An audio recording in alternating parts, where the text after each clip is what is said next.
Hello. I thought I would share with you some top tips that I have found that have really helped me on my journey with WW. I often get asked what my top tips would be and how I stay motivated and things like that on my journey.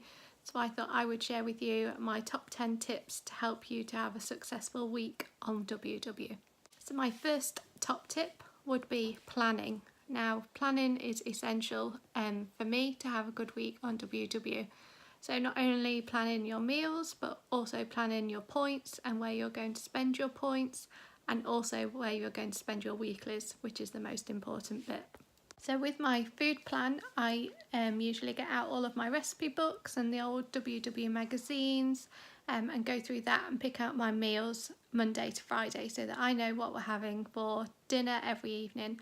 I obviously work Monday, Tuesday, Wednesday evening, so I have to be prepared as I can be so that when I come in from work I have a meal waiting for me. I'm quite lucky in the fact that we all eat the same, so whatever we're having for dinner is the same as what my husband would eat and the same as what my 9-year-old son would eat. So we all cook the same meals for the same evening meal. I try and pick exciting meals for the weekend, so things like on a Friday and Saturday evening we tend to have a lot of fakeaways or what I would class as a treat meal, so making our own pizzas or lasagna, things like that, things that feel like a treat to keep us on plan. This also gives me the chance to work out where I'm going to spend my weeklies in the week, so mostly I spend them at weekends, but I can decide then whether I'm using them on food or drink or meals out or things like that. So for me, planning is key. With the planning, I can also work out what points I have in the day, so I can work out what points are for my breakfast, what points are for my lunch, and what points are for my evening meal. So that then leaves me an allowance that is left for any snacks that I require in the day. My second top tip is tracking. Now, this is just about being honest with ourselves, isn't it? We have all eaten the odd biscuit and thought that we won't track it. And actually, it does count, doesn't it? So it's about being honest with yourself as well. So if you've eaten it or drunk it, make sure you write it down or track it on your WW app. Even at the weekends, it's important to track those foods that you are having. Even if you would class them as off-plan food, it's important to track them. We're often pleasantly surprised with how little points we have used over a weekend and actually still have some weeklies left. Everybody does it differently. Some people use it on the WW app, some people use it in a journal, some people use a paper tracker. However works for you, make sure you track those points. My third top tip would be staying to your WW workshop. Now this is vital to get some top tips from fellow members, to get some ideas from your wellness coach, and to also share some new foods that other members may have found in different supermarkets for you. These all help keep you on track and keep you supported for the week ahead. I also share with my members any other offers that are coming up in the week ahead so that they can. My fourth top tip is the food shop preparation.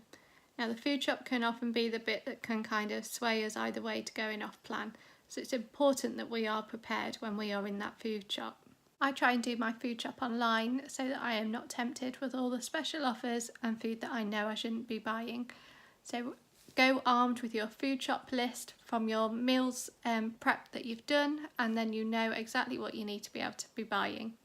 I always make sure I have my cupboard essentials, which are things like tinned tomatoes, tomato puree, sandwich thins, eggs, chicken, all of the essentials that keep us on track in the week ahead. It's also important to make sure when you are food shopping to make sure you buy plenty of fruit and veg, so that that food is there to make it quick and easy to grab on the go.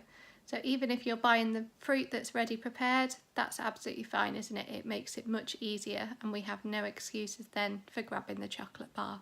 My fifth top tip is drinking plenty of fluids. So this doesn't mean alcohol, I'm afraid. It means plenty of water, sugar-free squash, things like that, just to keep you on track. I keep my water bottle topped up with sugar-free squash and I alternate it between orange and summer fruits. That way I know how many I'm having and how many I need to have in the day. Drinking lots of fluids can really help with that weight loss. It flushes everything out of your body, and if you've had a lot of salty foods at weekends and things like that, it can really help with your weight loss and to get rid of the bloat. My sixth top tip is to ditch the scales at home. Now, I'm talking first hand here because I used to weigh myself every single morning, which is a very unhealthy habit to get into, but it can lead you to make the wrong food choices, because if the scales don't tell you what you want, you can then lead to having a binge on the wrong foods, whereas if the scales do tell you what you want and show a good result, then sometimes it can also lead to those bad food choices. So it's important to get rid of those scales, because there's only one scales that matter, and they're the ones in your workshop. So get rid of those home scales. My 7th top tip is to make time for yourself. Now, this might sound quite straightforward, but a lot of us don't take that time for ourselves. So it's important to do things that you enjoy, away from the children or away from the husband, anything like that. So it could be simple things of just reading a book for half an hour, taking a hot bath on your own, going for a walk on your own, anything like that. But that all helps with a healthy mindset, and we all know that healthier people make better choices. Weight loss is all about a healthy mindset. So if you're doing things for yourself and feeling better in yourself, you will most definitely be making those right food choices as well, which in turn is then going to make you feel even better, which is then going to even lead to even more good choices. So you can do it. My 8th top tip is to make sure you set yourself small, achievable goals along the way. So we all start our weight loss journey with an end goal in sight, whether that can be a scale goal or a non-scale goal. But it's important to break that down into smaller bits. We can often feel overwhelmed if we're having this large goal to think of. So small, achievable goals along the way will really help. I used to set myself a goal of every 4 to 6 weeks, so as the children broke up from school, I would have a new goal in mind of where I would like to be for the half term. So breaking that down, you soon realise that you've achieved your small term goal, and you will soon be there at the end goal. So it's important, it keeps you on track, and it also makes you realise that you can do this along the way.